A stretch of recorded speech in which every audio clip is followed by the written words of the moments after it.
What's up, y'all, and welcome back to my channel. So last night I ended up deciphering something so cool, and I really want to share this with you guys. Today we're going to break down Revelations 17. And I'm going to switch up the words a little bit so we can understand what it's saying.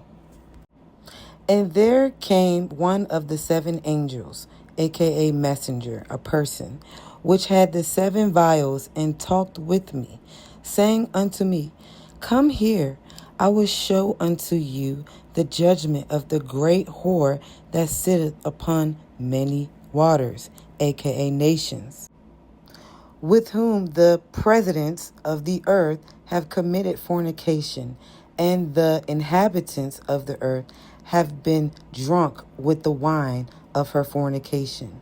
So he carried me away in the spirit into the wilderness, and I saw a woman sit upon a scarlet-covered beast, full of names of blasphemy, having 7 heads and 10 horns.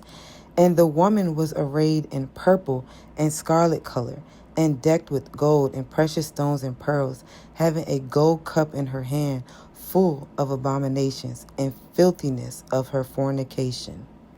And I'm going to stop right there. And there were some parts in there that stood out to me. One was the reference to a woman, and 2 was the references to red and purple. Now, if you don't know, I am an artist by profession, so I studied color psychology and color theory very intently and intensely. And so the pointing out of these 2 colors really stood out to me. Now, remember in my last video, I spoke about the Russian icons. And remember, I pointed out the bold red colors in these 2 images. One is of our Mother Mary's funeral, and the other was our Archangel Michael killing a wild man. Now, me having a classically trained artist perspective, the red really signifies something. It has a deep meaning for something because it's all over these images. Now, with that thought in mind, I ended up finding this.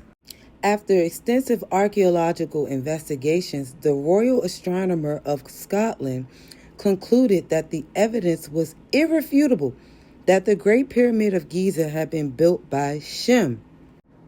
It says he found the name Shufu inside the pyramid, painted in red, which signified Shem's hair. It goes on to say Egyptian civilization reached its peak during the reign of Shem. The Sphinx is now admitted to be a portrait of him. I just want to point this out. Look how they cosplay, you guys. Now, if you Google Shufu, this is what pops up. But the meaning says Japanese businessman. You see how they play in our face? Now, let's dive a little deeper into the meaning of red. Red is the color of love. Red is the color of blood and fire, making it one of the most powerful and emotionally intense hues. It universally symbolizes bold energy, danger, and passion. Now hold this information in your mind because I'm going to expound on it. And I also want to drop this interesting article from Jerusalem. If you know, you know. They admitted that the Great Pyramid builders were not slaves. I'm telling you guys, they know the truth. Now, if you don't remember, here's a little reminder. In Revelation 17, it said the woman was arrayed in purple and scarlet color. It says how the Canaanites, newly named the Phoenicians, dispersing along all of the trade routes and avenues of commerce throughout the earth. As God prophesied, they spread corruption, terror, and devastation wherever he scattered them. Later known as the Venetians, they dominated the avenues of commerce. When they settled inland, they specialized in merchants and later as bankers. It goes on to say, the Phoenicians, seemingly harmless merchant folk, took their place, having obtained a monopoly on purple dye, which was highly prized throughout the ancient world. The Canaanites advertised their control over this product by calling themselves Phoenicians, Greek word for purple. Now, as I did my research on this Phoenician purple, this is what came up. It said it's a famously known as a Tyrian purple dye. And I said, I know I heard of this Tyr or Tyre or Tyrian name before. And here's where I heard it before. Check this video out. So this is the scene after an Israeli airstrike here. It shows that despite all of the talk of ceasefires and peace deals, it's pretty meaningless for the people living here in southern Lebanon. This strike was in very close proximity to this building here, the main hospital in the southern city of Tyre. Extensive damage to the exterior. Did you guys hear him? He said extensive damage to the city of Tyre in Lebanon. If you didn't, go back and replay it. Now remember, in my last video, I already showed you guys how the land of Canaan is really Israel. Now, Canaan wanted Lebanon. He wanted Lebanon. That was the first place he attacked once the lands were distributed amongst the three sons of Noah. Now, let's check out that deeper meaning of purple. It says purple symbolizes royalty and wealth, primarily because it was once an expensive, labor-intense dye to produce. And I just showed you who were the people to produce this dye. So we got red, that means love, compassion, blood, fire. And then we got purple, that means royalty and wealth. Think about that. Now, going back to Revelation 17. Remember, it mentioned how it was a woman who was arrayed in purple and scarlet. Well, the woman would be Naamah, or Tubal-Cain's sister, or Lamech's daughter with Zillah. Okay, well, explain yourself. How did you come up with that? Well, I'm going to explain to you how I came up with that conclusion. Just let me cook. Well, this passage says, McAllister found large piles of images and plaques of Ashtoreth with rudely exaggerated sex organs designed to stimulate sexual acts. These images were found in many of the Canaanite areas. These images express heavily accented eyes, nudity, oversized breasts, sinuous smiles. The demonic nature of this sex worship is traced directly to Ham's intercourse with the witch Naamah. It goes on to say Naamah was celebrated for her beauty, talent, energy, lustfulness, and cruelty, as she was a Nephilim, or a fallen angel. Remember in my last video, I talked about Ham having intercourse on the ark against the Most High's wishes with a Somalian or a black woman, a Cushite, okay? And see, this is the curse they were referring to, the curse of having black skin. Those people have black skin. They are called black. The people of Shem are not called that, and we don't look like that. Moving on.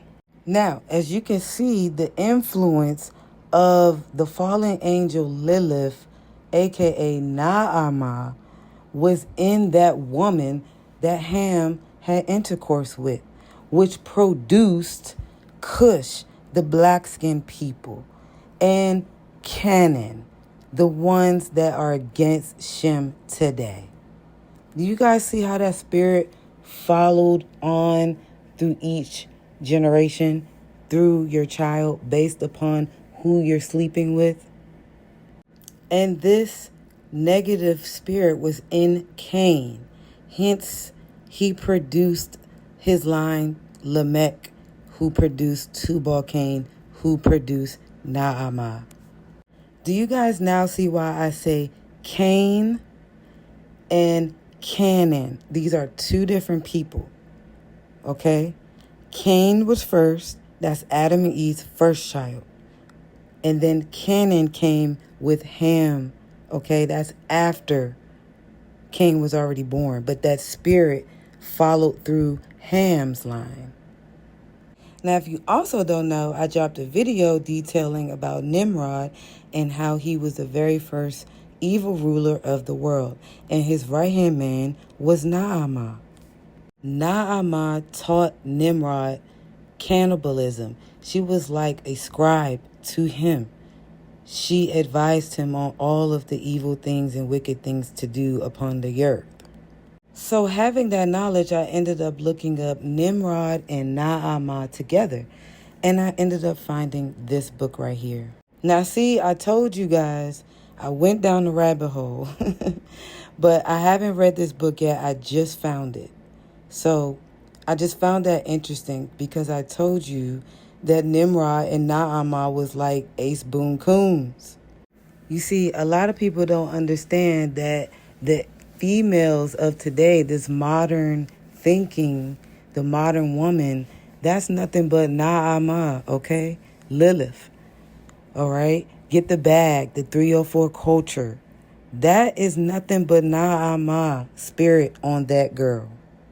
And if you don't know what a 304 is, it's basically a promiscuous woman or a sex worker. That's what we got today. Now, can somebody tell me how 50 Cent is any different from Ham? Ham had a baby with a Naamah spirited woman. 50 Cent did the same thing. His baby mom, Daphne Joy, she has the spirit of Naamah on her. And 50 Cent had a baby with her. So what does that make 50 Cent's son sire? I mean, we already had a prior example through Ham. Ham had a baby with a promiscuous Naamah woman producing Cush, Mizraim, Put, and Canaan, who is against Shem today. I mean, it's all over the place, you guys. I just want you to check this video clip out of Young Miami saying and telling the truth of what she really is. Like I'm a, like with a W. Like I'm a whore. But define that, though. Like I'm a whore. Now do you guys see what I mean by Revelation 17:4? And the woman was arrayed in purple and scarlet color and decked with gold, precious stone, and pearls, having a golden cup. We can even use Trump and Melania as a good example of this as well. I mean, Melania, wasn't she a pass-around at Epstein's party? And she was a former, allegedly, escort worker. This is all alleged. And, Trump married her and they produced their son, Barron. This is how I also know that we're at the end of Gentile wicked rule. It's because if you take a look at our nation's president, we have the spirit of Nimrod as President Trump. We have the spirit of Naamah as a first lady in Melania. And then both of them produced a barren child. Now, I've heard barren to mean that you can't have children. And so I'm saying their son Barron represents no more, the end, no more children.